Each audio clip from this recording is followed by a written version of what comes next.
Babanggitin mo. Hala, nagsusubuan. Ay, bagay. Baka magpakalalaki ka dahil kay Sabi, ha? Char. Joke. Hindi naman kayo bagay eh. Mas bagay kami ni Sabi. Wala ka na ulit? Akbayo mo siya. Ano? Akbayo mo dapat si Sally. Akbayo mo, dali. Ikaw, Bagay nga kayo ang bagay ba kami? Bagay na tayo, be. Sige na, akbayo mo na. Akbayo mo na, sige na. Sige na.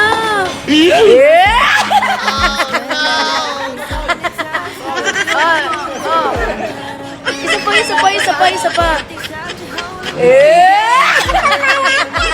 Sino ba naman kasing di mai-inlove eh? Ang ganda-ganda ni Sam. Magiging lalaki ng ba ako? Charot. Bahala kaya, di. Kukunin ko na sa'yo si Sabi. Alam, siselos siya. Tayo na lang ulit. Guys, dahil tulog si Sabi, yan, mag-quality time muna ako. O mag-isa. Ayoko kasi matulog guys eh. Alat nyo laban sa initan. Iwas sunburn siya guys. So ayun guys, tapos na. Lalaro na tayo. Tayo sa init guys, kasi may sunburn tayo eh.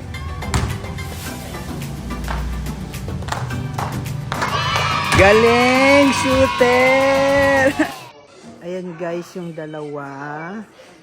Nagtitiktok.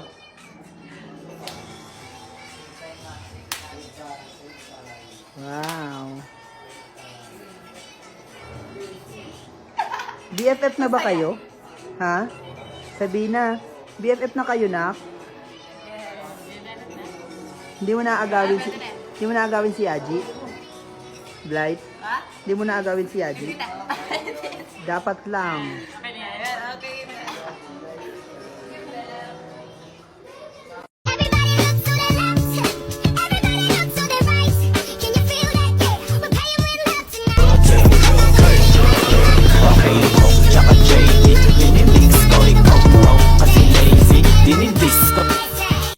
Ang ganda ng bagong damit ko, kulay green. Bili lang nanay ko sa Manila. Ang ganda ng damit ko, ang ganda ng damit ko, ang ganda ng damit ko. Maganda nga ang damit mo, pero pangit na pala nagsusuot. Ang hirap ng ingitera. Palibhasa, mukhang talakitok na, amoy talakitok pa. Hoy! Tumingin ka nga sa salamin para malaman mo kung sino mukhang talakitok sa atin, no? Ganda-ganda ko, no? Sino namang may sabi sa'yo? Nanay ko. Tikat ka. Ang nanay mo kasi, sinungaling na, chismosa